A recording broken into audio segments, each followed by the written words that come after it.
بسم الله الرحمن الرحیم. مسلمانان ورونو، سبا که خیر ان شاء الله العزیز. د جمعې مبارک ورځ ده. ټول علماء کرامو خدمت کې درخواست کوم چې کومه قافله د امن غزا او فلسطین ته روانه ده چې پای کې زموږ د پاکستان نه علاوه د مختلفو ملکونو خلک شریک دي او د غزا او د فلسطین د یتیمانانو، کونډو، غریبانانو، وګړو خلکو لپاره د خوراک سامان راغسته دي، دوايانې راغستې دي، ماشومان لپاره په تنظیم کړی دی، یا نور څومره ضرورت دي د هغې نه دا جازونه ډک دي. او دا پنځه شپږ ورځې تقریبا وشوې چې دا قافله روانه ده. ډرون حملې پې وشوې او داسې سمندري طوفانونه پرې رالل، لیکن الحمدلله زمونږ د صحابۍ نه سینیټر مشتاق صاحب دامت برکاتهم عالیه او هغه سره نور چې کوم شپږ ملګري دي، هغه ټول قافله روانه ده او هغوی پرعزم دي. او سهار او ماښام موږ تاسو ته پیغام رالیږي چې موږ هغوی په خپلو دعاګانو کې یاد کړو او موږ حکومت وخت نه مطالبه وکړو چې دی له تحفظ ورکړي او د ټول دنیا اسلامي ملکونه هغوی دی له تحفظ ورکړي او د دې اثر چې کوم دی هغه په اسرائیلو باندې او په غیر دنیا باندې پریوځي.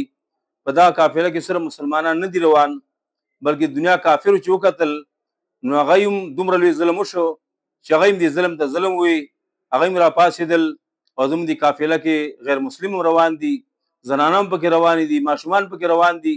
نو موږ او تاسو کو نو څه نشو کولی، نو کم از کم په خپلو دعاګانو کې یادولی شو، حکومت نه مطالبه کولی شو او تمام چې څومره دینی جماعتونه دي یا سیاسي جماعتونه دي یا سکولونه او کالجونه دي، یونیورسټۍ دي، د هر ادارې د خلکو دا ذمہداري ده چې هغوی میدان ته راوځي او مطالبه وکړي، د هغوی د اواز سره اواز یې وکړي او د هغوی اواز خلکو ته ورسوي. او چې څومره د سوشل میډیا ذمہداران دي هغوی هم د هغوی اواز خلکو ته ورسوي. د هر چا خپل کار دی، خپله دایره کې دننه د هغوی اواز ورسوئ، د هغوی دپاره دعاګانې وغواړئ. سبا د جمعې مبارک ورځ ده، د جمعې بیانونو کې خلکو ته آګاهي ورکوئ، عوام په دې باندې خبر کوي، زنانه په کورونو کې نفلونه وکوي، نارینه په جماعتونو کې نفلونه وکوي، روجي ونیسئ، دعاګانو اهتمام وکوي. دا یو پرامن قافله ده، غیر سیاسي خلک دي او دا تمام دنیا انسانان الله یو ځای کړل او نن هغوی د انسانیت تپوس کوي، د هغوی د حقونو تپوس کوي. نو لہذا دې سره تعاون پکار دی، د دې خیر خبر پکار دی. باقاعده هغوی چې کوم دی په نیټ باندې خلکو سره رابطې دي، انشاءالله موږ ته تسلي ورکړو، موږ د هغوی احوال واخلو او که دلته نه موږ څه تعاون انشاءالله کولی شو هغه وکړو. انشاءالله دا لار به الله کولاوي که خیري او موږ تاسو ټول به په دې لار باندې تګ کوو. دا درخواست کوم چې انشاءالله سبا د جمعې پر ورځ باندې مکمل طور باندې تمام تاجران برادری او چې څومره زموږ سوشل میډیا علماء کرام دي، مدارس دي، سکولونه کالجونه دي، د تمامو ادارو خلک انشاءالله تعالی یو آواز وکړي او خپل حکومت ته درخواست وکړي چې انشاءالله دوی ته تحفظ ورکړو او دوی دعاګانو کې یاد کړو.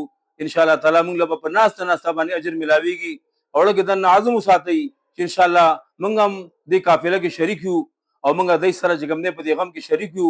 او دا کم آواز چې دوی لګوي دا آواز د هر مسلمان زړه آواز دی، نو په دې باندې به زموږ نجات وشي. او که نه دی قدم کېښوده او موږ ترې غافله یو نو بیا زموږ د پکړ او د عذاب خطره ده. الله دې زموږ ستاسو د غفلت معاف کړي، الله پاک دې موږ جذب جهاد پیدا کړي، شوق شهادت پیدا کړي او په ټوله دنیا کې د الله تعالی خپل پوره دین ژوندی کړي او الله دې په موږ ذریعه په طور باندې استعمال کړي. جزاکم الله خیر.